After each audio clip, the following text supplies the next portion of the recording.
Bonjour à tous et bienvenue aux nouveaux abonnés, bienvenue aux fidèles qui me suivent depuis maintenant quelques temps. J'espère que vous allez tous très bien. Moi, vous allez l'entendre, un petit peu compliqué cette semaine. J'ai attrapé, je pense, un petit Covid que ma fille nous a ramené à la maison. Donc aujourd'hui, je suis la seule à l'avoir.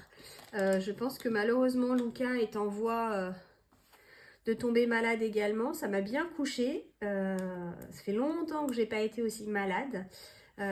Donc voilà, c'est des choses qui arrivent. Je me remets doucement, mais je risque de tousser à certains moments puisque j'ai un petit résidu dans la gorge.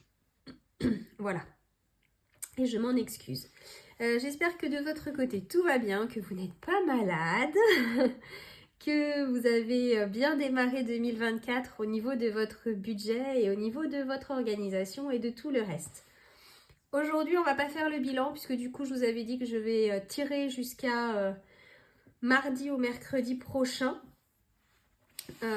histoire d'être carré sur le mois de février. Voilà. Donc aujourd'hui, je vous propose qu'on établisse ensemble le budget du mois de février que j'ai tout juste commencé. Donc pour ça, je vais me baser sur le budget du mois de janvier. Et on va rajouter certaines choses parce que j'ai eu des modifs quand même par rapport à notre changement au niveau de la vie, on va dire, de garde et autres. Donc le salaire, on est à 2600 € à peu près.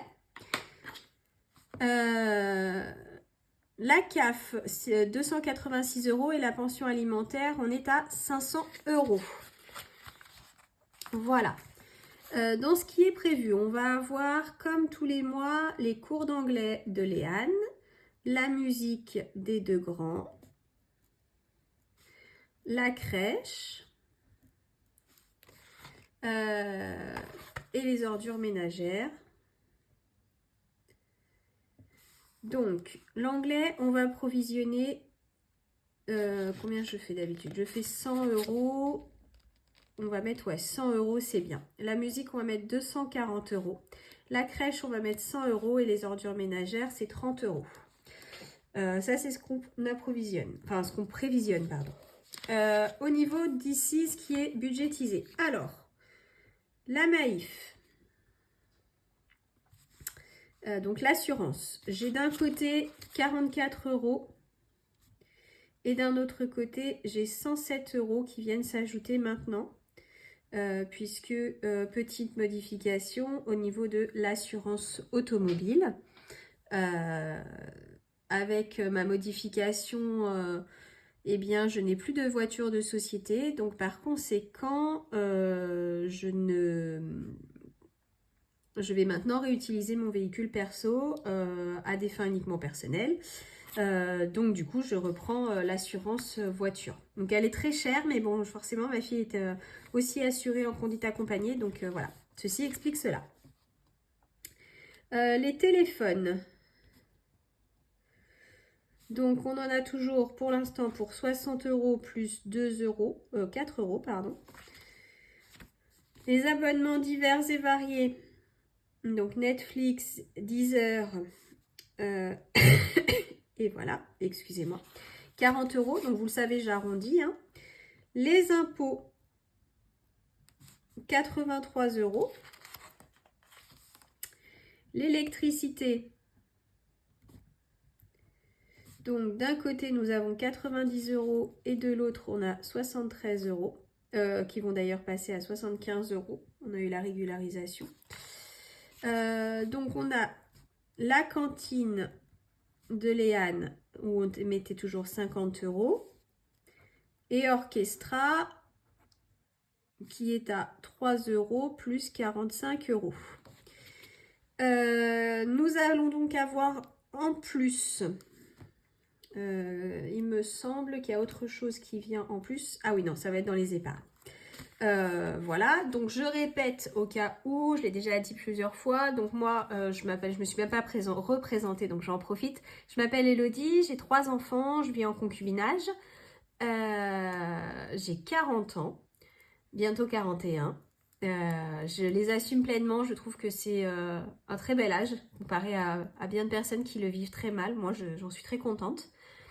J'ai donc 3 enfants, Léane qui a 15 ans, Neven qui a 14 ans et Luca qui a 2 ans et demi.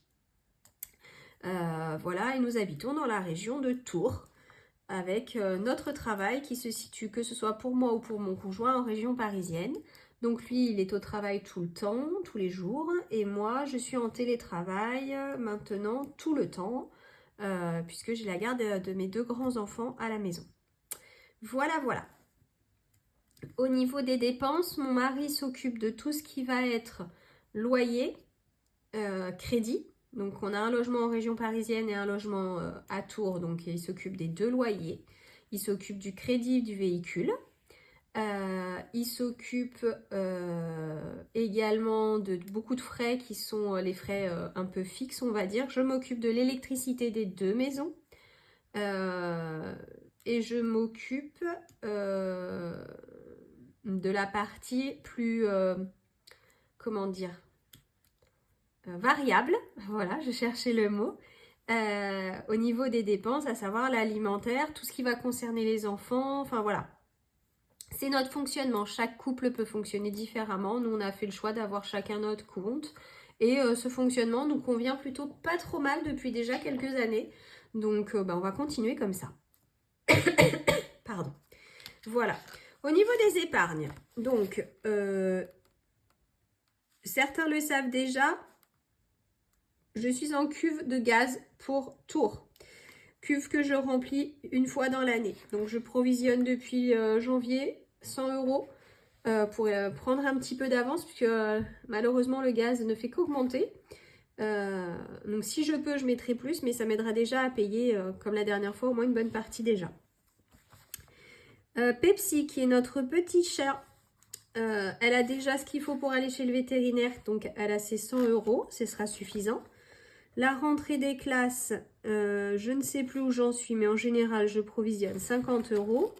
Noël, bah c'est sûr, on est à 0, donc on va provisionner 50 €. Le sport, il n'y a plus besoin.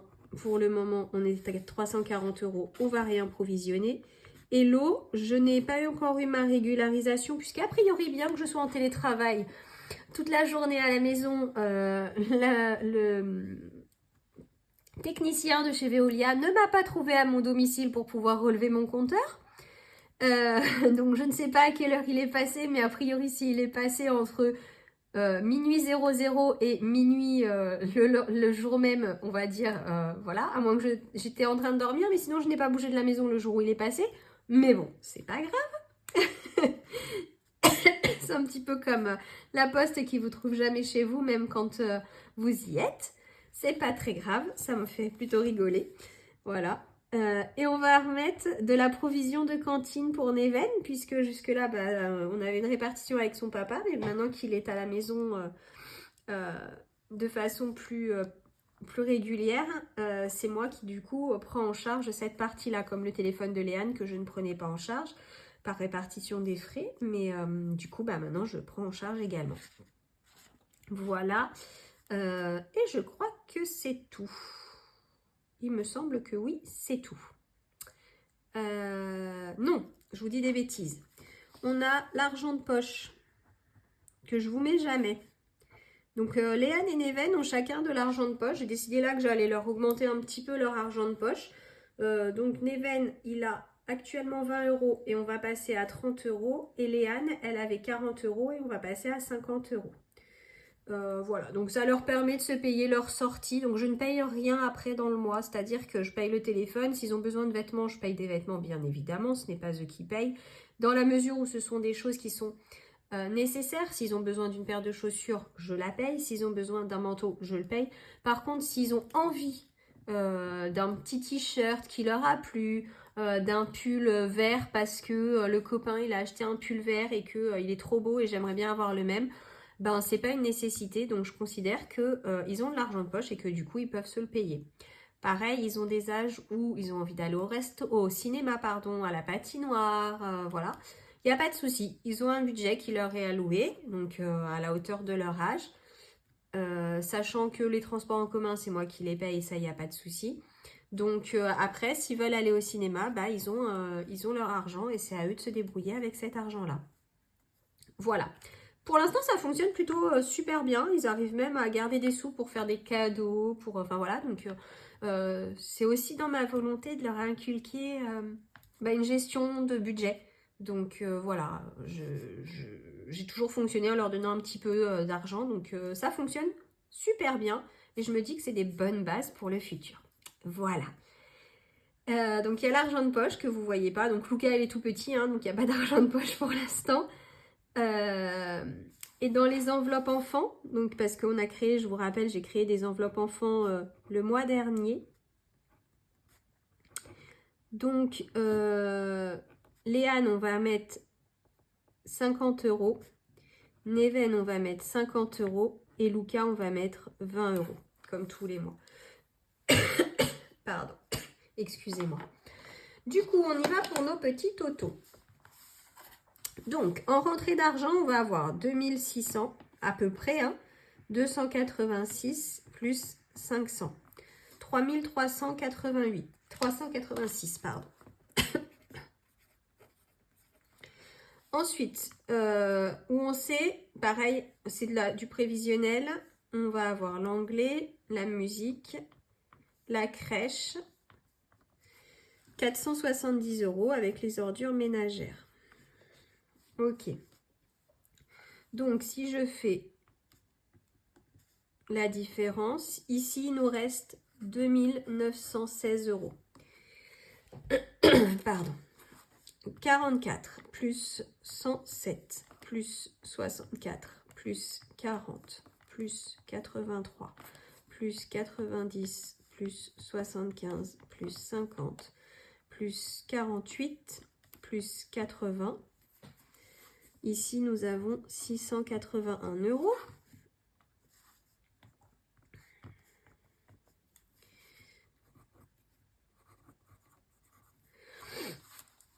Et donc là, 50 plus 50 plus 50 plus 120, 420 € qui vont aller dans les enveloppes. Donc voilà. Donc, nanana, moins 2235. Il va rester ce mois-ci 1815 €, normalement. Sur ces 1815 €, je prévois un budget de 750 € pour la nourriture.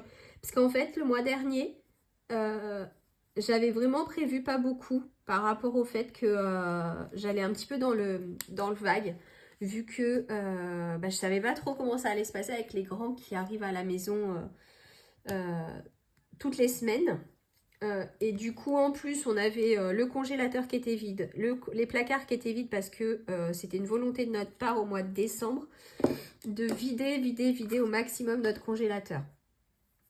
Et les placards pour faire une rotation des ressources, enfin des réserves plutôt que des ressources.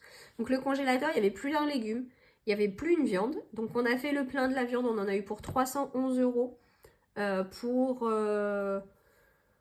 un peu près une vingtaine de kilos de viande entre du bœuf, du poulet, de la dinde, des lardons, de l'agneau, du porc. Enfin, voilà, on a vraiment fait un gros plein de viande. Et là, je ne vais pas y retourner, comme je vous disais. Je ne vais pas y retourner pendant 3 ou 4 mois. La dernière fois que j'avais été, on y avait été au mois de fin août. On avait fait septembre, octobre, novembre, décembre. On a fait 4 mois et on en avait eu pour 300 €. Pardon. Donc, c'est plus que raisonnable de notre point de vue. Donc, c'est un boucher grossiste. Donc, voilà. Ça, c'est notre façon de faire à nous.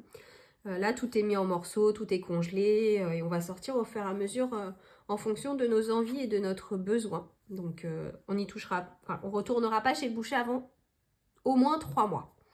Ensuite, pareil, du coup, j'avais plus du tout de légumes. Donc là, j'ai fait un gros réassort chez Picard, puisque nous, on consomme beaucoup de légumes frais et ou surgelés. Donc, j'ai toujours des surgelés pour pouvoir manger les légumes, vu que, je le rappelle, mon conjoint est intolérant au gluten, donc chez nous c'est un petit peu compliqué, tout ce qui est plat préparé, tout ça, nous ne pouvons pas consommer.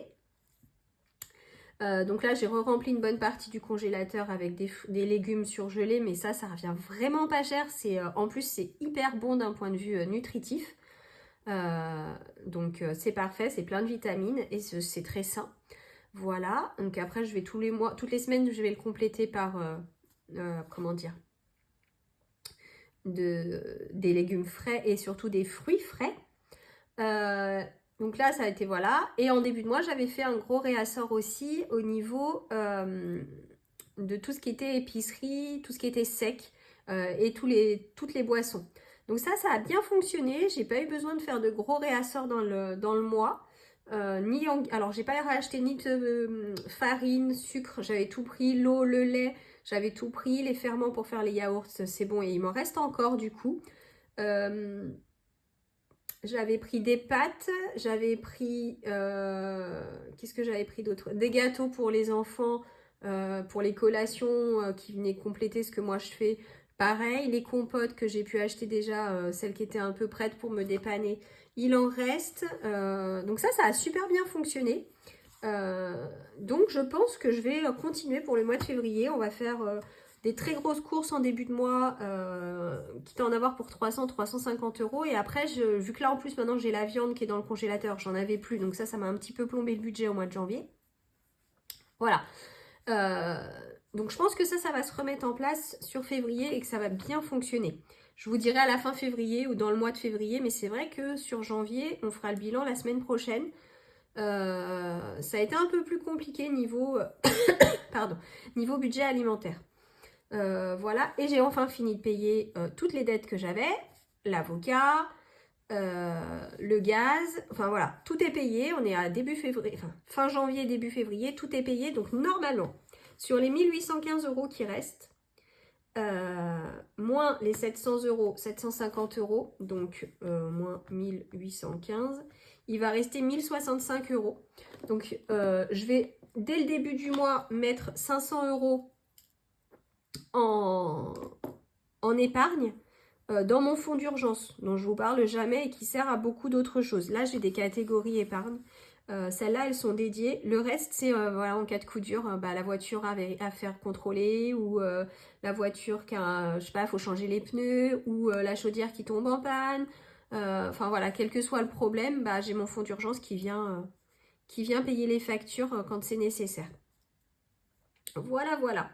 Je vais pas mettre plus dans les catégories parce que Pepsi... Ah, j'ai une nouvelle catégorie aussi, j'ai oublié. Pardon. Pepsi, elle a déjà son budget. La rentrée, ça fonctionne bien. Noël, ça fonctionne bien. Enfin voilà, moi, sur ce qui est déjà établi de base, ça fonctionne bien chez moi. Donc, j'ai pas envie de changer mon fonctionnement pour l'instant. Et de gonfler mes épargnes et après de faire mon fonds d'urgence. Je préfère, voilà, petit à petit. Et même, en effet, si je vous parle jamais du fonds d'urgence, il est là et il existe. Voilà, voilà. Donc si la nouvelle catégorie dont je vous ai pas parlé et que je vais être obligée de mettre en place, d'ailleurs je sais pas comment je vais faire parce que du coup j'ai déjà écrit ici 420. On va faire, excusez-moi, je pense que ça vous fait bouger. Donc ici la catégorie, mince, elle va être à 470. On va ajouter une petite catégorie Pico, 50 euros. Je vais lui mettre tout de suite 50 euros à Pico. Alors Pico, qui c'est? Eh ben, c'est un petit chien que nous avons décidé d'adopter et qui va nous rejoindre dans les jours à venir. Normalement, je crois, avant le 10 février, il va être chez nous. Et du coup, début février, je vais déjà lui mettre une petite enveloppe en place et je pense que je vais mettre 150 euros dans l'enveloppe.